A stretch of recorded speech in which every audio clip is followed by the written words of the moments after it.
നമുക്ക് ദൈവസന്നിധിയിൽ ആരാധനയ്ക്കായി ഒരുങ്ങി ദൈവസാന്നിധ്യത്തിനായി ഈ ആരാധന അനുഗ്രഹത്തിനായി നമുക്ക് ദൈവത്തോട് പ്രാർത്ഥിക്കാം.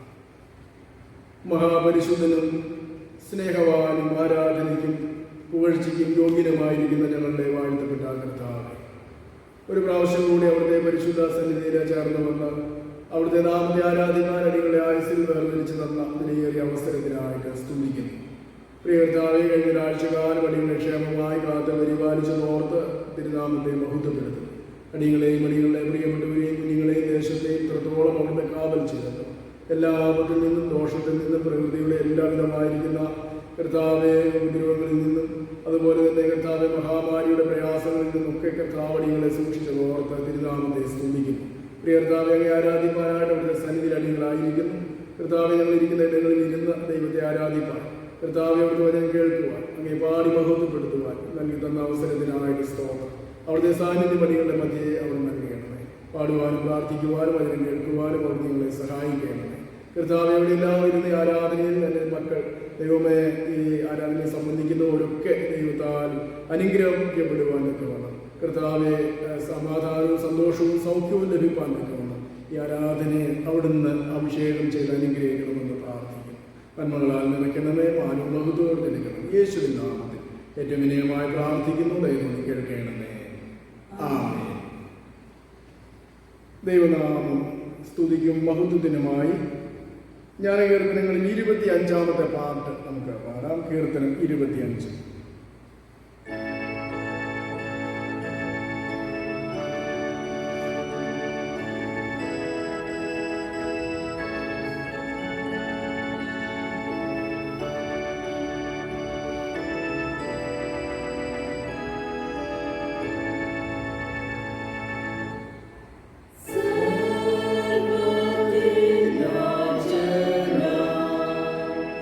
Devo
കർത്താവാകുന്നു. അവിടുത്തെ നമസ്കരിക്കുന്നവർ ആത്മാവിനും സത്യത്തിനും നമസ്കരിക്കുകയാണ്. നമ്മുടെ പിതാവായ ദൈവത്തിൽ നിന്നും കർത്താവായ യേശുക്രിസ്തുവിൽ നിന്നും നിങ്ങൾക്ക് കൃപയും സമാധാനം ഉണ്ടാകട്ടെ. കർത്താവ് വരുവാൻ അടുത്തിരിക്കുന്നു. ഒന്നിനെക്കുറിച്ചും വിചാരപ്പെടരുത്. പ്രാർത്ഥനയാലും അപേക്ഷയാലും നിങ്ങളുടെ ആവശ്യങ്ങൾ സ്തോത്രത്തോടെ ദൈവത്തോട് അറിയിക്കുകയത്രേ വേണ്ടത്. യജമാനൻ ഒരു നേരം ഉണർന്നിരിക്കുന്നവരായി കാണുന്ന ദാസന്മാർ ഭാഗ്യവാന്മാർ. ദൈവം നമ്മുടെ സങ്കേതവും ബലവുമാകുന്നു. കഷ്ടങ്ങളിൽ അവൻ ഏറ്റവും അടുത്ത തുണയായിരിക്കുന്നു. കർത്താവേ, ഞങ്ങൾ അധരങ്ങളെ തുറക്കേണമേ. പിതാവിനും പുത്രനും പരിശുദ്ധാത്മാവിനും മഹത്വം ഉണ്ടാകട്ടെ. ആമേൻ. രണ്ടാമത്തെ സ്തുതിലിത്താനും അവന്റെ വാതിലുകളിൽ സ്തോത്രത്തോടും അവന്റെ പ്രാകാരങ്ങളിൽ സ്തുതിയോടും കൂടി വരുവിൻ. അവനെ സ്തോത്രം ചെയ്ത് അവന്റെ നാമത്തെ വാഴ്ത്തുവിൻ.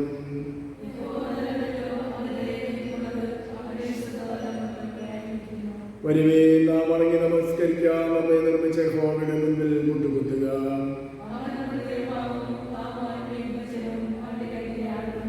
യഹോവയുടെ പർവ്വതത്തിൽ ആർ കയറും, അവന്റെ വിശുദ്ധ സ്ഥലത്ത് ആർ നിൽക്കും.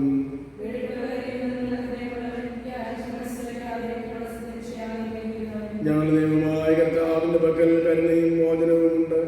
ഞങ്ങളോ അവനോട് മത്സരിച്ചു. അവൻ തന്റെ ദാസന്മാരായ പ്രവാചകന്മാർ മുഖാന്തരം ഞങ്ങളുടെ മുൻപിൽ വെച്ചിരിക്കുന്ന ന്യായ പ്രമാണ പ്രകാരം നടക്കുവാൻ ഞങ്ങൾ ഞങ്ങളുടെ ദൈവമായ യഹോവയുടെ വചനം കേട്ടനുസരിച്ചില്ല.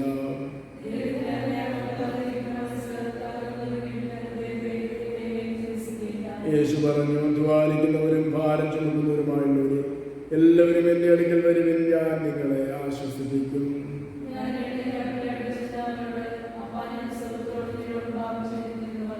എന്റെ വാറിയും എന്റെ വീണ്ടെടുപ്പുകാരനുമായ പോലെ എന്റെ വായിലെ വാക്കുകളും എന്റെ ഹൃദയത്തിലെ ധ്യാനം നിനക്ക് പ്രസാദകരമായിരിക്കുമാറാകട്ടെ. ആമേൻ.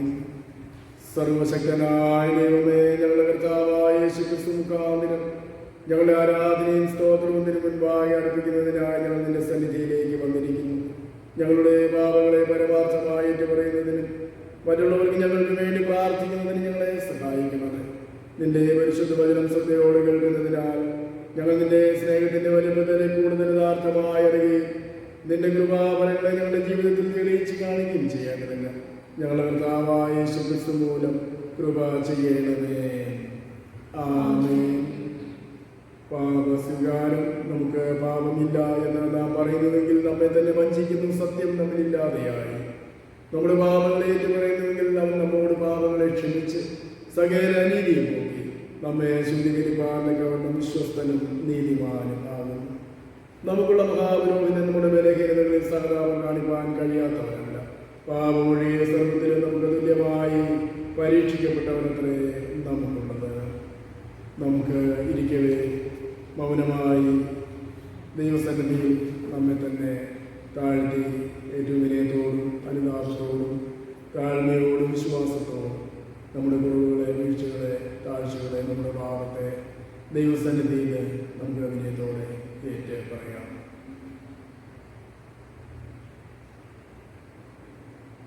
നമുക്ക് ചേർന്ന് പ്രാർത്ഥിക്കാം. സർവശക്തിയും മഹാകരുണയുള്ള പിതാവേ, ഞങ്ങൾ കലാപാടുകളെ പോലെ നിന്റെ വഴികളിൽ നിന്ന് തെറ്റിച്ചിരിക്കുന്നു. ഞങ്ങളെ സ്വന്തങ്ങളിലെ വിചാരങ്ങളെയും ഓർമ്മകളെയും അനുസരിച്ച് നടന്നിരിക്കുന്നു. ഞങ്ങൾ നിന്റെ വിശുദ്ധ കൽപ്പനകളെ ലഭിച്ചിരിക്കുന്നു. ഞങ്ങൾ ചെയ്യുന്ന കാര്യങ്ങളെ ചെയ്യാതെ വിട്ട് ചെയ്താത്ത കാര്യങ്ങളെ ചെയ്തിരിക്കുന്നു. ഞങ്ങളിൽ സൗഖ്യമില്ല. അഷ്ടന്മാരായ കുറ്റക്കാരായ ഞങ്ങളോട് കരുണയുണ്ടാകണമേ. ദൈവമേ, ഞങ്ങളെ ഏറ്റുപറയുന്നവരോട് ക്ഷമിക്കണമേ. ഞങ്ങളുടെ കർത്താവായ യേശുക്രിസ്തു മൂലം നീ മനുഷ്യത്തോട് അറിയിക്കുന്ന വാഗ്ദത്ത പ്രകാരം അനുദമിക്കുന്നവരെ വീണ്ടും കൈകൊള്ളണമേ.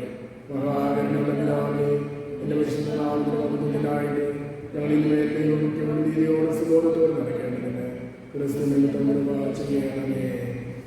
ആമേൻ.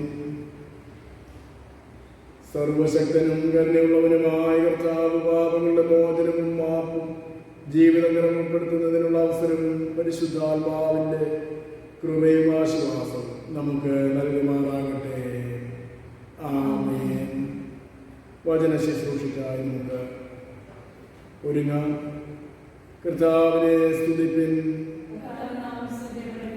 വരുവേൻ, നാം യഹോവയ്ക്ക് ഉല്ലസിച്ച് ഘോഷിക്കാം. നമ്മുടെ രക്ഷയുടെ പാറയ്ക്കാർപ്പിടുക.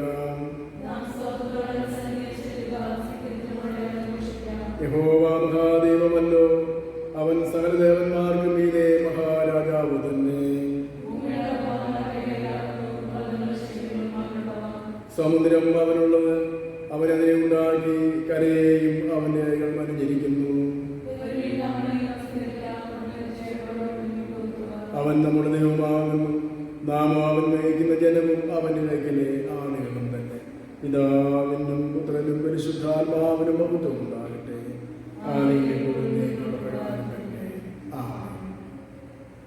ഇപ്പോൾ പാഠഭാഗങ്ങൾ വായിക്കുന്നതാണ് ഒന്നാം പാഠം.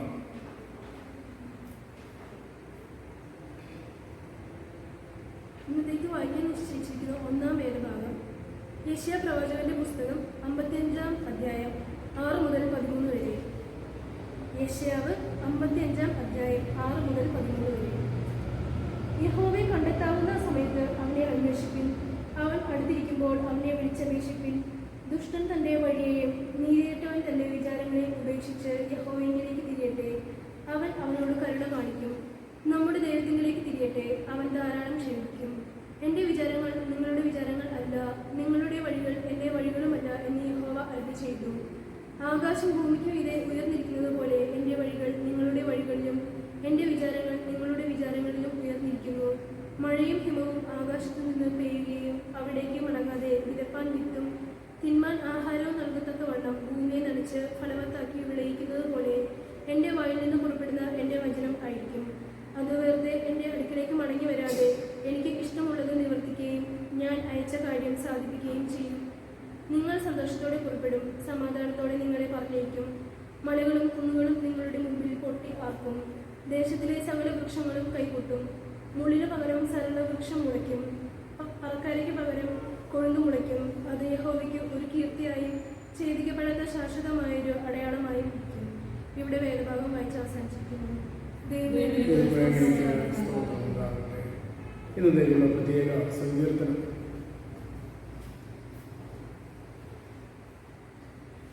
സങ്കീർത്തനം 119, 105 മുതൽ 112 വരെയുള്ള വാക്യങ്ങൾ. സങ്കീർത്തനം 119, 105 മുതൽ 112 വരെയുള്ള വാക്യങ്ങൾ നമുക്ക് വാക്യപ്രതിവാക്യമായി വായിക്കാം. നിന്റെ വചനം എൻ്റെ കാലിന് ദീപവും എൻ്റെ പാതയ്ക്ക് പ്രകാശവുമാകുന്നു.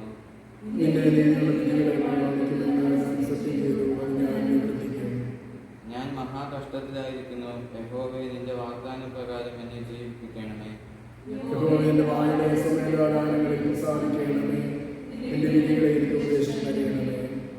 ഞാൻ പ്രാണത്യാഗം ചെയ്യുവാൻ എല്ലായ്പ്പോഴും ഒരുങ്ങിയിരിക്കുന്നു. എങ്കിലും നിന്റെ ന്യായപ്രമാണം ഞാൻ മറക്കുന്നില്ല.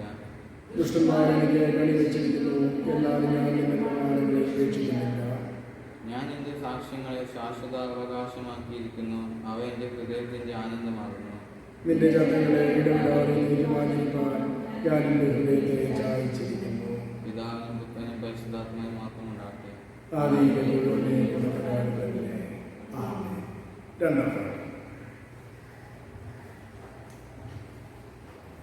ഇന്നത്തേക്ക് വായിക്കാൻ നിശ്ചയിച്ചിരിക്കുന്ന രണ്ടാം വേദഭാഗം അപ്പോസ്തലനായ പൗലോസ് ഗലാത്യർക്ക് എഴുതിയ ലേഖനം 1-ാം അധ്യായം 11 മുതൽ 17 വരെ.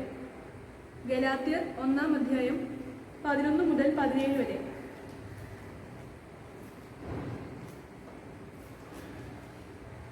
സഹോദരന്മാരെ, ഞാൻ അറിയിച്ച സുവിശേഷം മാനുഷ്യമല്ല എന്ന് നിങ്ങളെ ഓർപ്പിക്കുന്നു. അത് ഞാൻ മനുഷ്യരോട് പ്രാപിച്ചിട്ടില്ല, പഠിച്ചിട്ടുമില്ല. യേശുക്രിസ്തുവിന്റെ വെളിപ്പാടിനാൽ അത്രേ പ്രാപിച്ചത്. യഹൂദ മതത്തിലെ എൻ്റെ മുമ്പത്തെ നടപ്പ് നിങ്ങൾ കേട്ടിട്ടുണ്ടല്ലോ.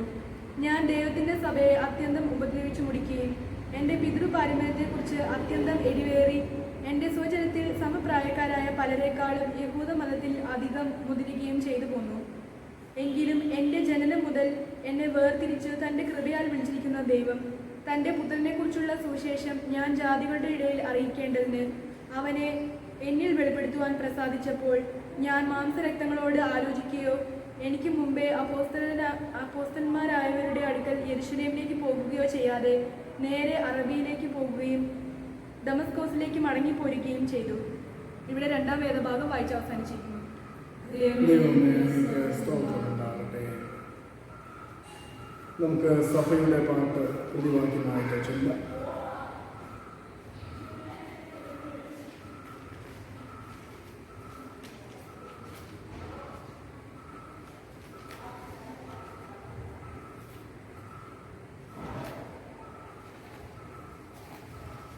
ദൈവമേ, നിന്നെ ഞങ്ങൾ സ്തുതിക്കുന്നു. കർത്താവ് നീയാകുന്നു എന്ന് ഞങ്ങൾ അനുസരിച്ചു കൊള്ളുന്നു. സകല ദൈവദൂതന്മാരും പരമണ്ഡലങ്ങളും അവയിലുള്ള സകല അധികാരങ്ങളും നിന്നെ നോക്കി ആർക്കുന്നു.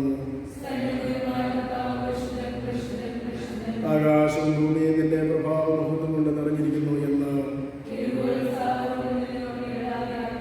അപ്പോസ്തലന്മാരുടെ പ്രഭാവ സമൂഹം നിന്നെ സ്തുതിക്കുന്നു. രക്തസാക്ഷിക്കാരുടെ ശ്രേഷ്ഠ സേന നിന്നെ സ്തുതിക്കുന്നു.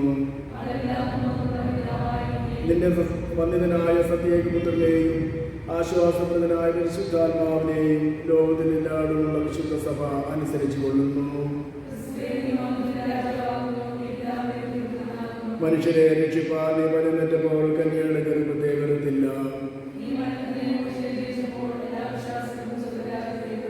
നീ ദൈവത്തിന്റെ വലതു ഭാഗത്ത് പിതാവിന്റെ പ്രഭാവത്തോടെ ഇരിക്കുന്നു.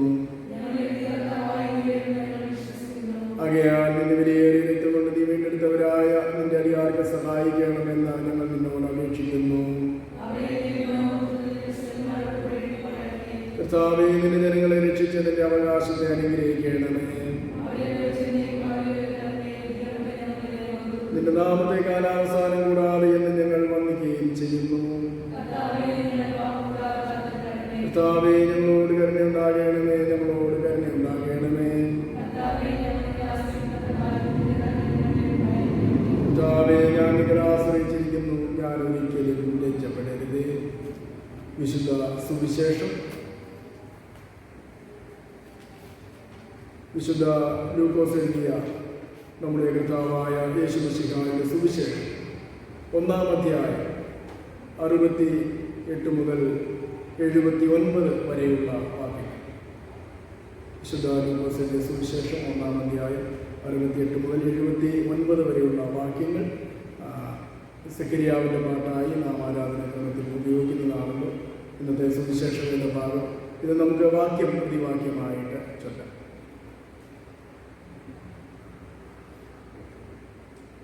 ഇസ്രായേലിന്റെ ദൈവമായ കർത്താവ് അനുഗ്രഹിക്കപ്പെട്ടവൻ. അവൻ തന്റെ ജനത്തെ സന്ദർശിച്ച് ഉദ്ധാരണം ചെയ്യുകയും നമ്മുടെ ശത്രുക്കളുടെ വശത്തു നിന്നും നമ്മെ പകയ്ക്കുന്ന ഏവരുടെയും കയ്യിൽ നിന്നും നമ്മെ രക്ഷിപ്പാൻ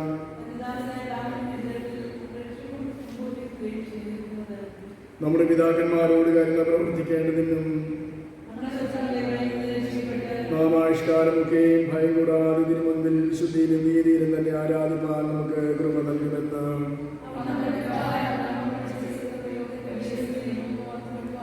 നിയോമനിലയത്തിൽ നിന്റെ പ്രവാചകനെന്ന് വിളിക്കപ്പെടും. കർത്താവിന്റെ വഴി ഒരുക്കുവാനും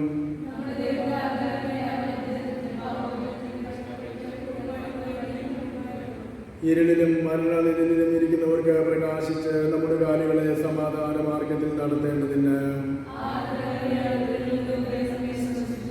പിതാവിനും പുത്രനും പരിശുദ്ധാത്മാവിനും മഹത്വം ഉണ്ടാകട്ടെ.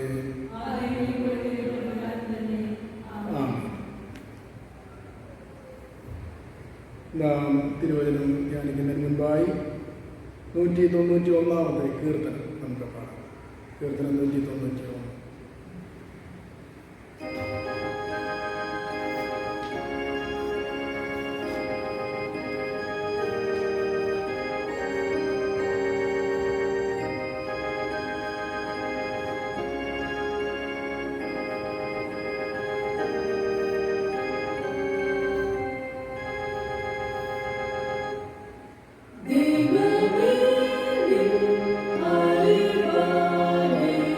Amen.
വചനം ജഡമായി ഞങ്ങളോടൊപ്പം വാർത്ത ഞങ്ങളെ വാഴ്ത്തപ്പെട്ട കർത്താവേ, അവിടുന്ന് ജീവനായി വെളിച്ചമായി ഞങ്ങളിലേക്ക് കടന്നു വരുന്ന സ്നേഹത്തിനായി സ്തോത്രം.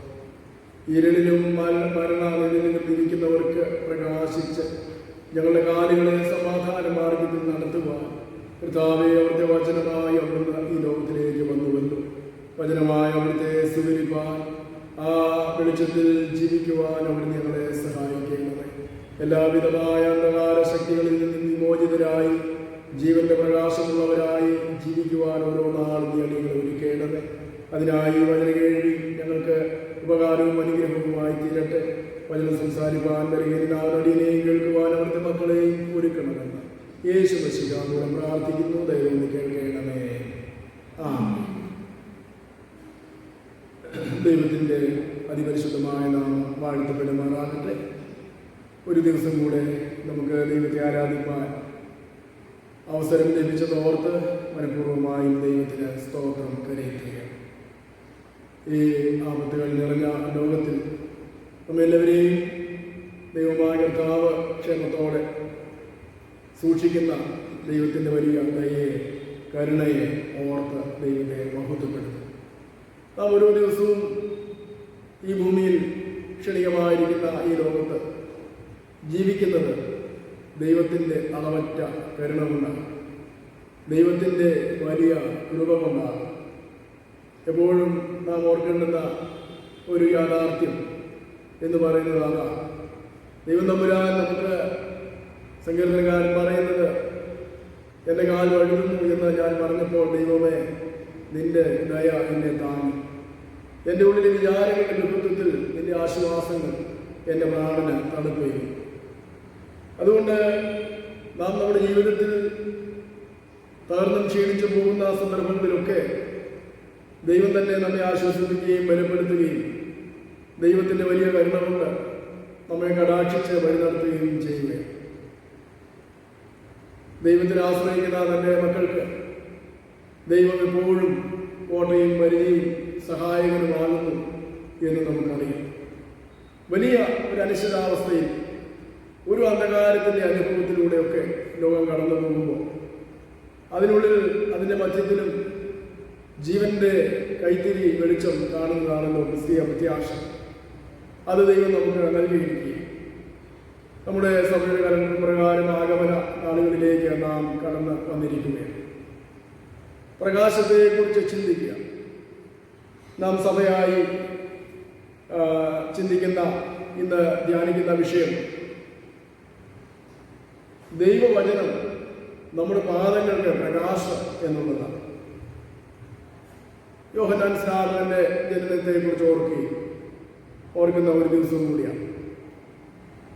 Word of God, light of our path. നമ്മുടെ 119 സങ്കീർത്തനം 105 വാക്യം നാം വായിച്ചു. ദൈവത്തിൻ്റെ വചനം നമ്മുടെ കാലിന് ദീപവും നമ്മുടെ പാതയ്ക്ക് പ്രകാശവുമാണ്.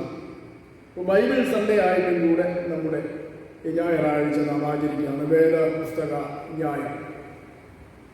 ബൈബിൾ സൊസൈറ്റി എല്ലാ വർഷവും ഇങ്ങനെ ബൈബിൾ സൺഡേ ആയിട്ട് ആചരിക്കുമ്പോൾ നമുക്ക് അവിടെ ഒരു കവറൊക്കെ അയച്ചു തരാറുണ്ട്, നമ്മുടെ സംഭാവനകളൊക്കെ സ്വീകരിക്കുവാനായിട്ട്. അപ്രകാരം ഈ വർഷവും അവരെ നമുക്ക് കവറുകൾ അയച്ച് നൽകിയിട്ടുണ്ട്. വേദപുസ്തക സമൂഹം അല്ലെങ്കിൽ ബൈബിൾ സൊസൈറ്റി ഇന്ന് അനേക രാജ്യങ്ങളിൽ പ്രവർത്തിക്കുന്നുണ്ട്.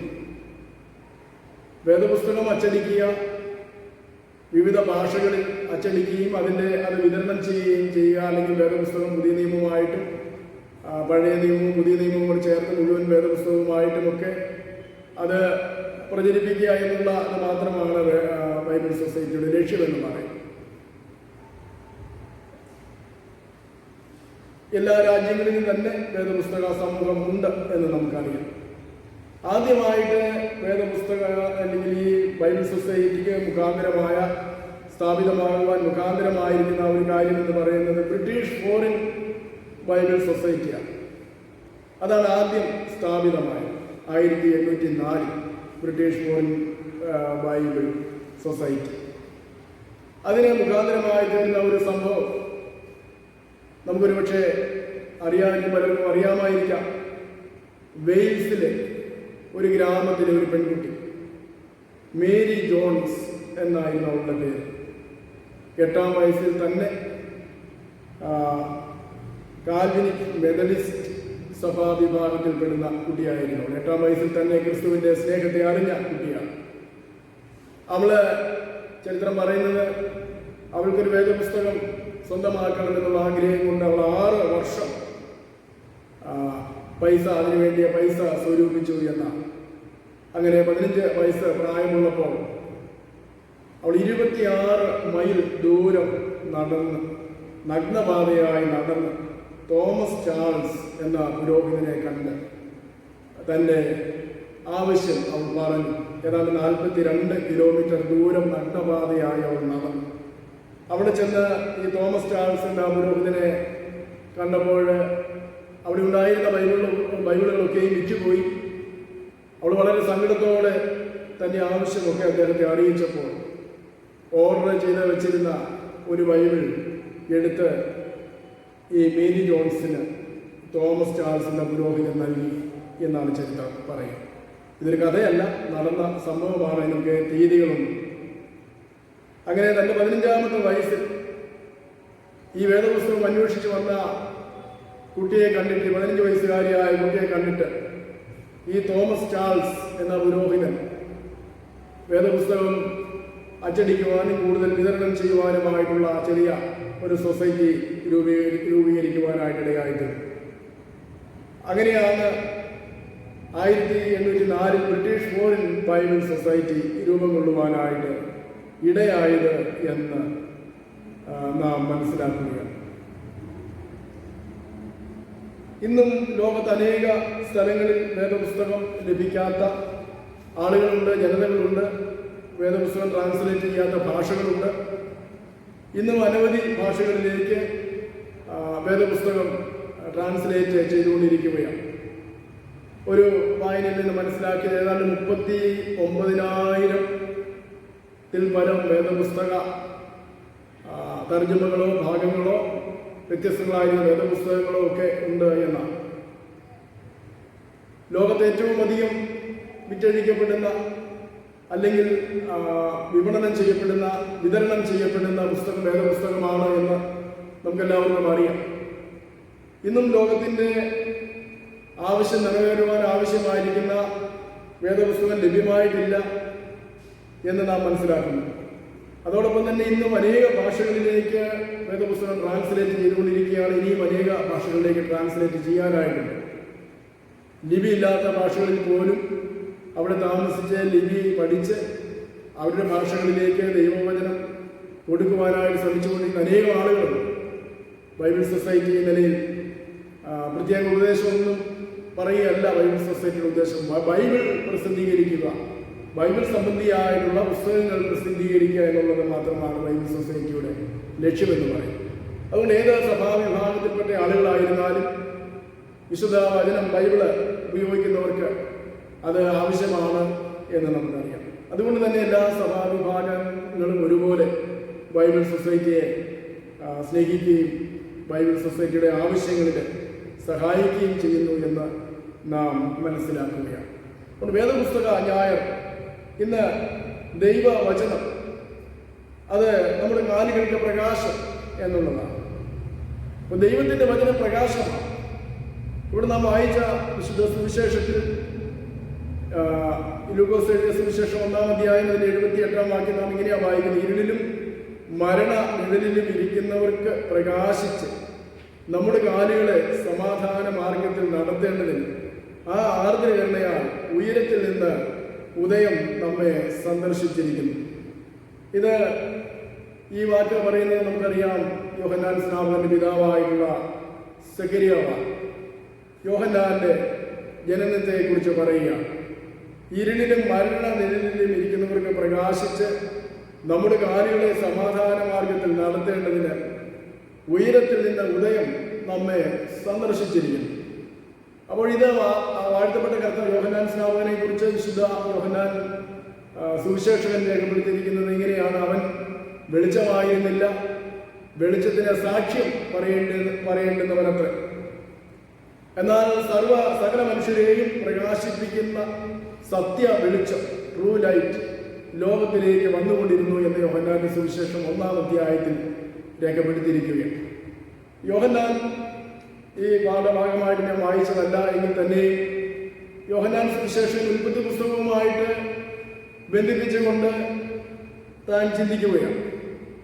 ഉൽപ്പത്തി പുസ്തകം 1-ാം അധ്യായത്തിലും ആരംഭിക്കുന്നത് അങ്ങനെയാണ്: ആദിയിൽ ദൈവം ആകാശവും ഭൂമിയും സൃഷ്ടിച്ചു.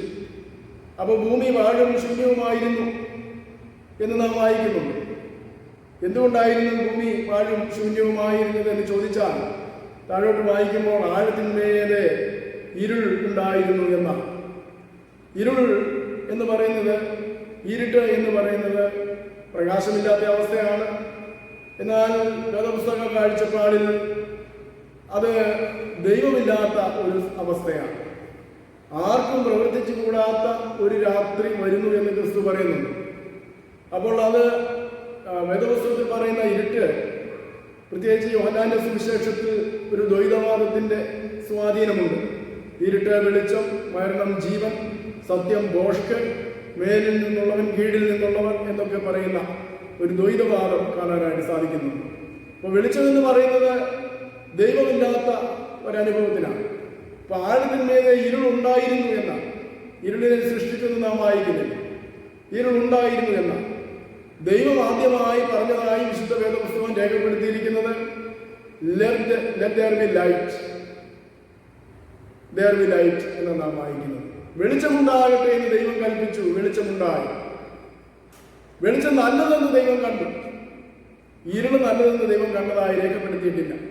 ഇരുളിനൊരു പേരവിടെ കൊടുക്കുന്നുണ്ട്, രാത്രി. വെളിച്ചത്തിന് ഒരു പേര് അവിടെ കൊടുക്കുന്നുണ്ട്, പകൽ. പകലെന്ന പോലെ നാം സുബോധമായി നടക്കുക എന്ന് തെസ്സലോനിക്ക ലേഖനത്തിൽ പൗലോസ് പറയുന്നുണ്ട്. അതുകൊണ്ട് ഇരുളും വെളിച്ചവും തമ്മിൽ ദൈവം വേർതിരിക്കുകയാണ്. ഇരുള് എന്ന് പറയുന്നത് യാഥാർത്ഥ്യമാണ്. ദൈവം സൃഷ്ടിച്ചതായിട്ടോ നല്ലതായിട്ടോ കണ്ടതല്ല എങ്കിലും ഇരുളൊരു യാഥാർത്ഥ്യമാണ്. ഇരുട്ട് എവിടെയും ഉണ്ട്. എന്നാൽ ഈ ഇരുളിനെ നീക്കുവാൻ പര്യാപ്തമാണ് വെളിച്ചം എന്നുള്ളതാണ് വലിയ പ്രത്യാശ നൽകുന്ന ഒരു കാര്യം എന്ന് പറയുന്നത്. എത്ര വലിയ കൂരിട്ടായിരുന്നാലും ശരി, ഒരു ചെറുതിരി നാളത്തിന് ആ കൂരിട്ടുകളെ കീറി മുറിച്ചുകൊണ്ട് പ്രകാശം നൽകുവാനായിട്ട് സാധിക്കുമെന്നുള്ളതാണ്. ഒരു കഥ ഒരു ചെറിയ വായനയിൽ വായിച്ചത് ഇപ്രകാരം ഓർക്കുകയാണ്. ഒരു കൊച്ചു ഗ്രാമം, അവിടെ ആളുകൾ നടന്നു പോകുന്ന വഴി അതിൻ്റെ അടുത്ത് ഒരു ചെറിയ വീട്, ഒരു കുടില് ഉണ്ടായിരുന്നു. അവിടെയുള്ള ആളുകൾ വൈകുന്നേരമാകുമ്പോൾ ഒരു ചെറിയ വിളക്ക് കൊളുത്തി ആ വരാന്തയിൽ വയ്ക്കുമായിരുന്നു. അതിലെ പോകുന്ന ആളുകൾക്ക് അത് ഗുണമോ ദോഷമോ അത് പ്രകാശം കൊടുക്കുന്നുണ്ടോ ഇല്ലയോ എന്നൊന്നും വീട്ടുകാർ ചിന്തിച്ചില്ല. വീട്ടുകാർ പതിവായി ഒരു വെളിച്ചം അവിടെ കൊളുത്തി, ഒരു ചെറിയ വിളക്ക് കൊളുത്തി അങ്ങനെ വരാന്തയിൽ പതിവായി വയ്ക്കുമായിരുന്നു. എന്നാൽ ഒരു ദിവസം എണ്ണ പകരുവാനായിട്ട് സാധിച്ചില്ല. ഈ വിളക്ക് അണഞ്ഞുപോയി. പിറ്റേ ദിവസം അതിലെ വന്ന ആളുകൾ ഈ വീട്ടിലുള്ള ആളുകളോട് ചോദിച്ചു, എന്തുകൊണ്ടാണ് ഇന്നലെ വിളക്ക് തെളിയിക്കാതിരുന്നത്? അങ്ങനെ ഒരാൾ ചോദിച്ചു, രണ്ടുപേര് ചോദിച്ചു, വളരെയധികം ആളുകൾ അവരോട് ചോദിച്ചു, എന്തുകൊണ്ടാണ് ഇന്നലെ വിളക്ക് കണ്ടില്ലല്ലോ, ഇന്നലെ വെളിച്ചം കണ്ടില്ലല്ലോ എന്ന് പറയുകയുണ്ടായി. അപ്പോഴാണ് അവർ മനസ്സിലായത്, തങ്ങൾ നാളുകളായി ഈ കൊളുത്തി വെച്ചിരുന്ന, തെളിച്ചു വെച്ചിരുന്ന വിളക്ക്, അത് നൽകുന്ന വെളിച്ചം ഈ ഗ്രാമത്തിലുള്ള ആളുകൾക്ക് അതൊരു പ്രയോജനമായിരുന്നു, അനുഗ്രഹമായിരുന്നു എന്ന് മനസ്സിലാക്കുന്നത് അപ്പോഴാണ്. ഒരുപക്ഷെ നാം പലപ്പോഴും അറിയുന്നില്ല. നാം ഒരു വെളിച്ചമായി ജീവിക്കുമ്പോൾ, ഒരു വെളിച്ചമായി നിലനിൽക്കുമ്പോൾ എത്രയോ പേർക്ക് അതിൻ്റെ നന്മയോ അനുഗ്രഹമോ ഒക്കെ ഉണ്ടാകുന്നു എന്ന് നാം അറിയുന്നില്ലായിരിക്കാം. എന്നാൽ ഇത് കെട്ടുപോകുമ്പോഴാണ്, അത് അണഞ്ഞു പോകുമ്പോഴാണ്, വെളിച്ചം കൊടുക്കാൻ കഴിയാതെ പോകുമ്പോഴാണ് ആളുകൾ ചോദിക്കുന്നത് എന്തുകൊണ്ട് എന്ന് ചോദിക്കുകയാണ്. ഇന്ന് മനുഷ്യരെ ചോദിക്കുകയാണ്, എന്തുകൊണ്ട് സഭ, ദൈവജനം എന്തേ വെളിച്ചം തരുന്നില്ല, എന്തേ ഒരു പ്രകാശമായി നിൽക്കുന്നില്ല എന്ന് ചോദിക്കുമ്പോഴാണ് അറിയുന്നത് നമ്മുടെ ഉത്തരവാദിത്വം എത്ര വലുതാണ്. അന്ധകാരത്തിൽ പ്രകാശമാകുവാനാണ് നമ്മുടെ ഉത്തരവാദിത്വം. അതിനുവേണ്ടിയാണ് ഇവിടെ വചനം പറയുന്നത്, ഇരുളിലും നിഴലിലും ഇരിക്കുന്നവർക്ക് പ്രകാശിച്ച്. അപ്പൊ അന്ധകാരത്തിൽ ഇരുന്ന ജനം വലിയൊരു പ്രകാശം കൊണ്ട് യെശയ്യാവ് പറയുന്നു. അന്ധതമസ് പാർത്തിരുന്നവരുടെ ദേശത്ത് വലിയ പ്രകാശം ശോഭിച്ചു. അപ്പൊ ദൈവം വലിയ പ്രകാശമായിട്ട് വരികയാണ്. അന്ധകാരത്തിന്റെ കൂരിരുട്ടിന്റെ അനുഭവം എവിടെയുമുണ്ട്. അവിടെ പ്രകാശമാകുക എന്നുള്ളതാണ് ഒരു ദൈവ പൈതലിനെ സംബന്ധിച്ചിടത്തോളം, വിശ്വാസിയെ സംബന്ധിച്ചിടത്തോളമുള്ള വെല്ലുവിളി എന്ന് പറയുന്നത്. അതുകൊണ്ട് അത് കെട്ടുപോയാൽ, അതുകൊണ്ടാണ് ഇപ്രകാരം പറയുന്നത്, നിന്നിലുള്ള വെളിച്ചം ഇരുട്ടായാൽ ആ ഇരുട്ട് എത്ര വലിയതാണ്. ദൈവം നമുക്ക് വെളിച്ചം തന്നിരിക്കുകയാണ്. ദൈവം തന്റെ പുത്രനായ ക്രിസ്തുവിനെ വെളിച്ചമായി ലോകത്തിലേക്ക് അയച്ചിരിക്കുകയാണ്. അതുകൊണ്ടാണ് ശിമോൻ യേശു കർത്താവിനെ കരങ്ങളിൽ എടുത്തുകൊണ്ട് പറയുന്നുണ്ട്, ജാതികൾക്ക്, സകല ജാതികൾക്കും വേണ്ടി വെളിപ്പെടുവാനുള്ള നിന്റെ ഈ തേജസ്, നിന്റെ ഈ ഇത് ഞാൻ കണ്ടുവല്ലോ എന്ന് അവിടെ പറയുക.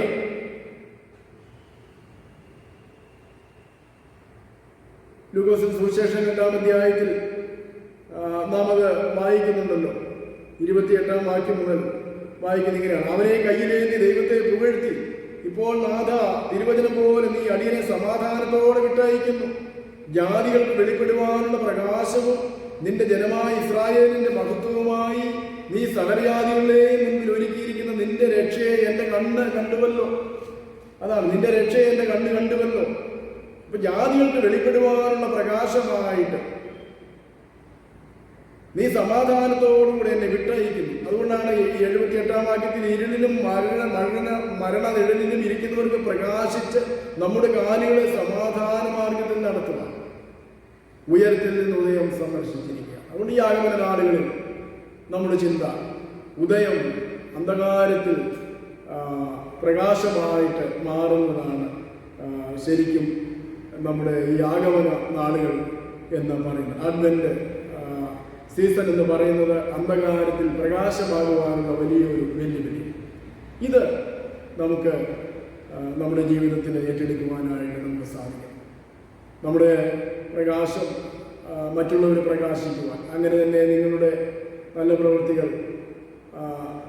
മറ്റുള്ളവർ കണ്ടിട്ട് സ്വർഗസ്ഥനായ നിങ്ങളുടെ പിതാവിനെ മഹത്വപ്പെടുത്തേണ്ടതിന് നിങ്ങളുടെ വെളിച്ചം അവരുടെ ഇടയിൽ പ്രകാശിക്കട്ടെ. അനാവശ്യമാണ്, നിങ്ങളുടെ വെളിച്ചം അവരുടെ ഇടയിൽ പ്രകാശിക്കട്ടെ. ഇന്ന് ദൈവജനം വലിയ പ്രയാസത്തിലും പ്രതിസന്ധിയിലുമൊക്കെയാണ്, നമുക്കറിയാം, പല ഇടങ്ങളിലും പല സ്ഥലങ്ങളിലുമൊക്കെ. എങ്കിലും ജീവിക്കുന്നിടത്ത് ഒരു വെളിച്ചമായി ജീവിക്കാൻ, ഒരു ചെറിയ വെളിച്ചമായി, വലിയ വെളിച്ചങ്ങളുണ്ട്, ചെറിയ വെളിച്ചങ്ങളുണ്ട്. വേദപുസ്തകം നമ്മെ പഠിപ്പിക്കുന്നുണ്ടല്ലോ. ഒരു കുഞ്ഞു വെളിച്ചമായിരുന്നാലും വലിയ വെളിച്ചമായിരുന്നാലും, ഒരു കുഞ്ഞ് മിന്നാമിന്നിയുടെ വെളിച്ചമായിരുന്നാലും എത്ര ഘോരമായിട്ടുള്ള കൂരിരുട്ടിനെയും കീറി മുറിക്കുവാൻ പര്യാപ്തമാണ്.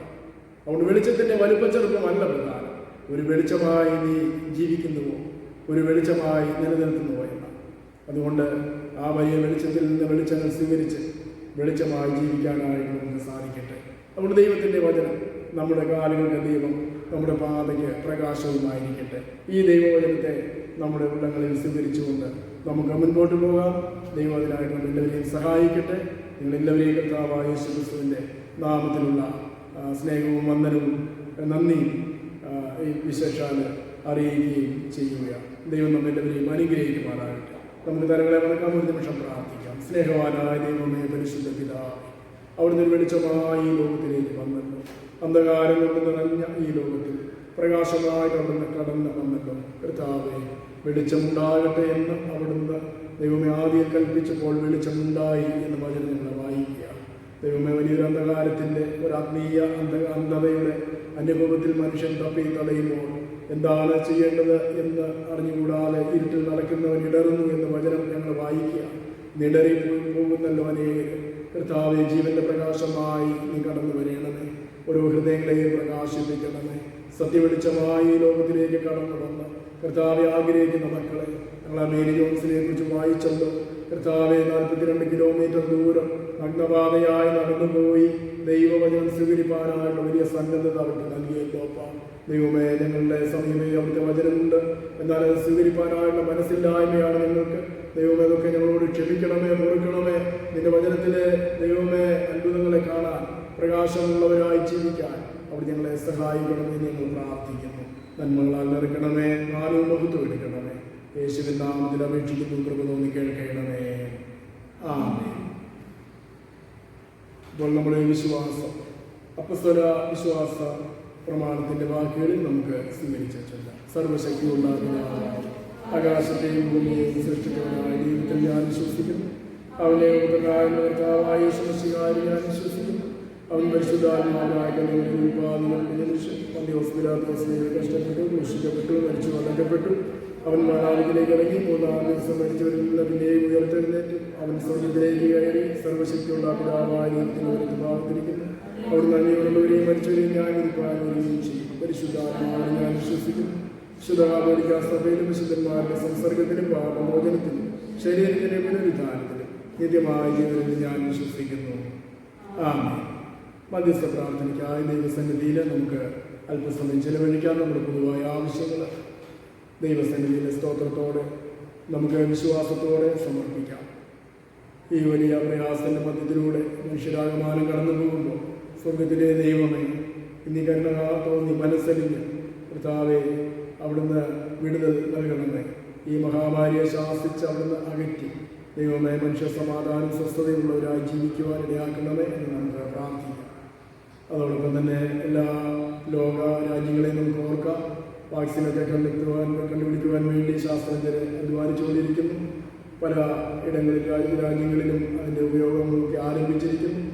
അതിവേഗം ഈ വാക്സിനൊക്കെ ലഭിച്ച് ഈ മഹാമാരിയെ ചെറുത്ത് തോൽപ്പിക്കുവാൻ ആവശ്യമായ സ്വർഗീയ കൃപയും ജ്ഞാനവും ഒക്കെ ഇതിൻ്റെ ജനത്തിന് നൽകണമേ എന്ന് നമുക്ക് പ്രാർത്ഥിക്കാം. രോഗബാധിതരായിരിക്കുന്ന മനുഷ്യരെ നമുക്ക് ഓർക്കാം. അവരെ ശുശ്രൂഷിക്കുന്ന പ്രിയപ്പെട്ടവരെ ഓർത്ത് പ്രത്യേകം നമുക്ക് പ്രാർത്ഥിക്കാം. ആരോഗ്യ രംഗത്ത് പ്രവർത്തിക്കുന്ന മുഴുവൻ ആളുകളെയും നമുക്ക് പ്രാർത്ഥനയിൽ ഓർക്കാം. ദൈവം നമുക്ക് വേണ്ടുന്ന എല്ലാ സംരക്ഷണവും പരിപാലനവും നൽകണമെന്ന് അപേക്ഷിക്കാം. നമ്മുടെ ഇടവകയിലും കർത്താവിൻ്റെ ശുശ്രൂഷിക്കുന്ന മക്കളുണ്ട്. ദൈവം അവരെ സഹായിക്കേണ്ടതിനായിട്ട് പ്രാർത്ഥിക്കാം. അതുപോലെ രോഗത്താലും പാലത്താലും ക്ഷമിക്കുന്ന മക്കളുണ്ട്. അവരെ ഓർത്ത് നമുക്ക് അപേക്ഷിക്കാം. ആശുപത്രികളിൽ കഴിയുന്നവർ, അതുപോലെ ഭവനങ്ങളിൽ ചികിത്സയിലൂടെ കടന്നു പോകുന്നവർ, അവരെ ഓർത്ത് പ്രാർത്ഥിക്കാം. സൗഖ്യം ലഭിച്ചവർക്കായി നമുക്ക് ദൈവത്തിന് സ്തോത്രം ചെയ്യാം. സാമ്പത്തികമായ ബുദ്ധിമുട്ടുകൾ അനുഭവിക്കുന്ന പ്രിയ സഹോദരങ്ങളുണ്ട്. ഭവനങ്ങളില്ലാത്ത പ്രിയപ്പെട്ടവരുണ്ട്. പഠിക്കുന്ന കുഞ്ഞുങ്ങൾ, അതുപോലെ ഭാവി ജീവിതത്തിനായിട്ട് ഒരുങ്ങുന്ന നമ്മുടെ പ്രിയമക്കളുണ്ട്. അവരെ ഓർത്ത് നമുക്ക് പ്രാർത്ഥിക്കാം. ജോലിയില്ലാതെ വിഷമിക്കുന്നവരുണ്ട്. ഉപരിപഠനത്തിലൊക്കെ ഏർപ്പെട്ടിരിക്കുന്നവരുണ്ട്. ഈ മഹാമാരി മുഖാന്തരം ശരിയായ രീതിയിൽ പഠനം നടക്കാൻ വിഷമിക്കുന്ന മക്കളുണ്ട്. അവരെയൊക്കെ ഓർക്കാം. ദൂരദേശത്തിലായിരിക്കുന്ന നമ്മുടെ പ്രിയപ്പെട്ടവരുണ്ട്. അവരെ ഓർത്ത് ദൈവത്തോട് പ്രാർത്ഥിക്കാം. നമ്മുടെ ഇടവകയെ നമുക്ക് ഓർക്കാം. അതിൻ്റെ ആവശ്യങ്ങളെ ഓർക്കാം. എല്ലാ കുടുംബങ്ങളെയും പ്രാർത്ഥനയിൽ ഓർക്കാം. വാർദ്ധക്യത്തിൻ്റെ ക്ഷേത്രത്തിലിരിക്കുന്ന മാതാപിതാക്കളെ ഓർത്ത് നമുക്ക് പ്രത്യേകം പ്രാർത്ഥിക്കാം. ദൈവം വേണ്ട ആശ്വാസവും ബലവും നമുക്ക് നൽകണമേ എന്ന് അപേക്ഷിക്കാം. നമ്മുടെ മഹായിടവകയെ നമുക്ക് ഓർക്കാം. വിഷുവിനെയും കുടുംബത്തെയും പ്രാർത്ഥനയിൽ ഓർക്കാം. എല്ലാ പട്ടക്കാരെയും സഭാ ശുശ്രൂഷകരെയും ഓർത്ത് അവരുടെ കുടുംബങ്ങളെ ഓർത്ത് നമുക്ക് പ്രാർത്ഥിക്കാം. നമ്മുടെ CSI സഭയ്ക്ക് വേണ്ടി നേതൃത്വം നൽകുന്നവർക്ക് വേണ്ടി പ്രാർത്ഥിക്കാം. എല്ലാ സഭാ വിഭാഗങ്ങൾക്ക് വേണ്ടിയും ക്രിസ്തീയ സംഘടനകൾക്ക് വേണ്ടി നമുക്ക് ദൈവത്തോട് പ്രാർത്ഥിക്കാം. അന്ധകാലത്താൽ നിറയപ്പെട്ട നമ്മുടെ ഈ ഒരു രാജ്യം ഭയങ്കരമായിട്ടുള്ള ആചാരങ്ങളും വിശ്വാസങ്ങളും പ്രാകൃതമായ വിശ്വാസങ്ങളുമുള്ള രാജ്യം. കുഞ്ഞുങ്ങളുണ്ടാകുന്നതിന് വേണ്ടി ഒരു പെൺകുട്ടിയുടെ കരൾ ഭക്ഷിച്ച വാർത്ത പോലും നാം വായിച്ചറിഞ്ഞു. നമ്മുടെ രാജ്യത്തിൽ അത്രത്തോളം അന്ധകാരത്തിൽ മനുഷ്യൻ ജീവിക്കുന്നു. അവിടെയൊക്കെ ജീവന്റെ പ്രകാശമായി കർത്താവേ നിന്റെ സുവിശേഷം, നിന്റെ വചനം കടന്നു ചെല്ലുക. പ്രവർത്തിക്കുന്ന എല്ലാ പ്രവർത്തകരെയും ഓർത്ത് പ്രാർത്ഥിക്കാം. പ്രത്യേകിച്ച് ബൈബിൾ സൊസൈറ്റിയുടെ പ്രവർത്തനങ്ങളെ ഓർത്ത് നമുക്ക് പ്രാർത്ഥിക്കാം. അതിനെല്ലാ ക്രമീകരണങ്ങളും അനുഗ്രഹമായി നടക്കുവാൻ ദൈവത്തോട് അപേക്ഷിക്കാം. പരിശുദ്ധനും സ്നേഹവാനുമായ നമ്മുടെ സ്വർഗീയ പിതാവേ, പൊതുവായ ആവശ്യങ്ങളെല്ലാം ഞങ്ങൾ വിശ്വാസത്തോടും സ്തോത്രത്തോടും തിരുസന്നിധിയിൽ കൊണ്ടുവരുന്നു. പിതാവേ, ഞങ്ങളുടെ പ്രാർത്ഥനകളെല്ലാം ഒന്ന് കേൾക്കുന്നതുകൊണ്ട് സ്തോത്രം. ഞങ്ങളുടെ ആവശ്യങ്ങളുടെ ആഗ്രഹങ്ങളെല്ലാം അവിടെ മാനിക്കുന്നതുകൊണ്ട് സ്തോത്രം. ഞങ്ങളുടെ ദേശത്തെ വിടുതലായി സൗഖ്യമായി സമാധാനമായി അവിടുന്ന് കടന്നു വന്ന കർത്താവെ, ഞങ്ങളുടെ ദേശത്തെ രാജ്യത്തെ ഞങ്ങളുടെ കുടുംബങ്ങളെ പ്രിയപ്പെട്ടവരൊക്കെ അവിടുന്ന് സൗഖ്യമാക്കണമേ. നിന്റെ ജ്ഞാനത്താൽ നിന്റെ പ്രകാശത്താൽ കർത്താവ് നിറയ്ക്കണമേ എന്ന് ഞങ്ങൾ പ്രാർത്ഥിക്കുന്നു. മാനവും മഹത്വം എല്ലാം അവിടെ നിൽക്കണമേ. വിനീറിയ നാമത്തിൽ വിനയമായി പ്രാർത്ഥിക്കുന്നു. തുടർന്ന് കേൾക്കണമേ. ആമേൻ.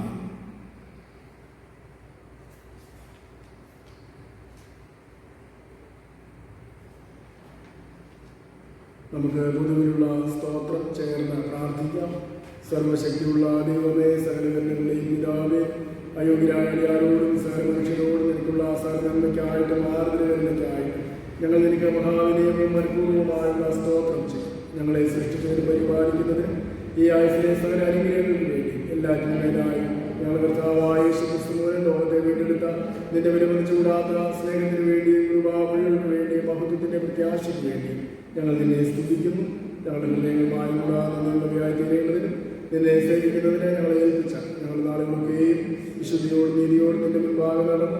അങ്ങനെ ഞങ്ങളുടെ അറിവുകൾ കൊണ്ട് മാത്രമല്ല, ഞങ്ങളുടെ നടപ്പിനും കൂടെ നിന്റെ സ്തുതിയെ പ്രസിദ്ധപ്പെടുത്തേണ്ടത് നിന്റെ സേവനങ്ങളെ കുറിച്ചുള്ളതായ ബോധം നിങ്ങൾ വേണമെന്ന് ഞങ്ങളുടെ കർത്താവായ യേശുക്രിസ്തു മൂലം ഞങ്ങൾ നിന്നോട് അപേക്ഷിച്ചു. അവനെ നിനക്കും പരിശുദ്ധാത്മാവും സകല ബഹുമാനവും മഹത്വവും കാലാവസാനം കൂടാതെ ഉണ്ടായിരിക്കട്ടെ. ആമേൻ. സർവശക്തിയുള്ള ദൈവമേ, ഈ സമയത്തേക മനസ്സോട് ഞങ്ങൾ പൊതുവായ അപേക്ഷകളെ കഴിപ്പാൻ അവിടെ നിങ്ങളുടെ കൃപ തന്നിരിക്കുന്നു. 2 or 3 പേർ നിന്റെ നാമത്തിൽ കൂടുമ്പോൾ അവരുടെ അപേക്ഷകൾ പ്രകാരം നൽകുമെന്ന് വാഗ്ദത്തവും ചെയ്തിരിക്കുന്നു. ഇപ്പോൾ കർത്താവേ, നിന്റെ അടിയാരുടെ ആഗ്രഹങ്ങളെയും അപേക്ഷകളെയും ഞങ്ങൾക്ക് ഏറ്റവും ഉപകാരമാകുമെന്ന് നിവൃത്തി വരുത്തി ഇഹലോകത്തിൽ സത്യത്തിന്റെ പരിജ്ഞാനവും പരലോകത്തിൽ നിത്യജീവനും ഞങ്ങൾക്ക് തരയണമേ. ആമേൻ. ദൈവനാമത്തിന് മഹത്വമുണ്ടാകട്ടെ. ആരാധനയെ സംബന്ധിക്കുന്ന എല്ലാവരും കർത്താവായ യേശുക്രിസ്തുവിന്റെ നാമത്തിലുള്ള സ്നേഹവന്ദനം അറിയിക്കുകയും സ്വാഗതം അറിയിക്കുകയും ചെയ്യുകയാണ്. ദൈവം നമ്മെ എത്രത്തോളം കാത്ത് പരിപാലിച്ചുവല്ലോ. ആരാധന ദേവാലയങ്ങളിൽ പരിമിതമായ നിലയിൽ ആളുകളെ ഉൾപ്പെടുത്തിക്കൊണ്ട് നടന്നു വരുന്നു. സാഹചര്യമനുസരിച്ച് എല്ലാവർക്കും പല സന്ദർഭങ്ങളിലായി ആരാധനയിൽ പങ്കെടുക്കുവാനുള്ള ക്രമീകരണങ്ങളൊക്കെ നാം ചെയ്യുകയാണ്. ഈ മാസത്തെ ആരാധനാ ക്രമീകരണങ്ങളൊക്കെ പിന്നാലെ നിങ്ങളെ അറിയിക്കുന്നതാണ്.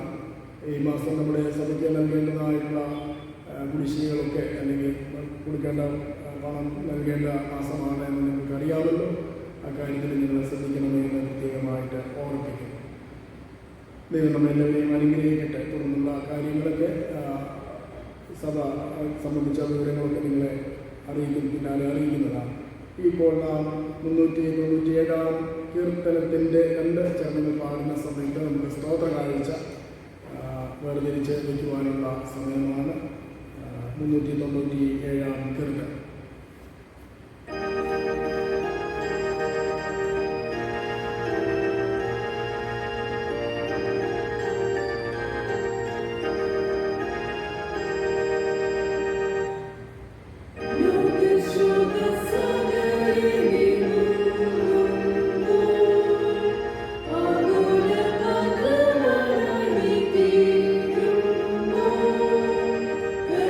Worship you,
സകല നന്മകളുടെയും ഉറവിടമായിരിക്കുന്ന ഞങ്ങളുടെ വാഴ്ത്തപ്പെട്ട കർത്താവേ, അവിടുന്ന് തന്റെ മക്കൾക്ക് നൽകിയിട്ടുള്ളവരിൽ നിന്ന് സന്തോഷത്തോടെ അവിടുത്തെ നാമമഹത്വത്തിനായി അർപ്പിക്കപ്പെട്ട കാഴ്ചകളെ അനുഗ്രഹിച്ച് വാഴ്ത്തേണം.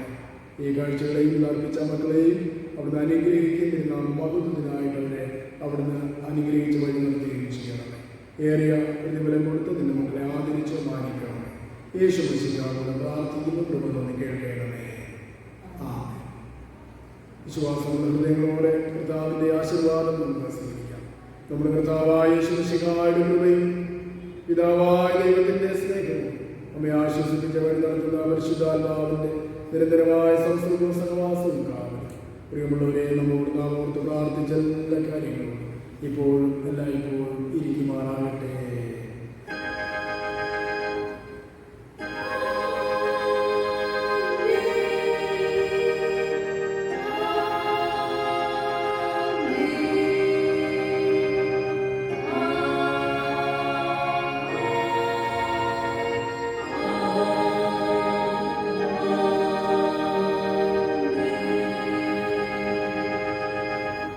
ആരാധനയുടെ ഒടുവിലായി 361 കീർത്തനത്തിന്റെ 2 ചരണങ്ങളാണ്.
കർത്താവ് നമ്മോട് കൂടെ ഇരിക്കട്ടെ.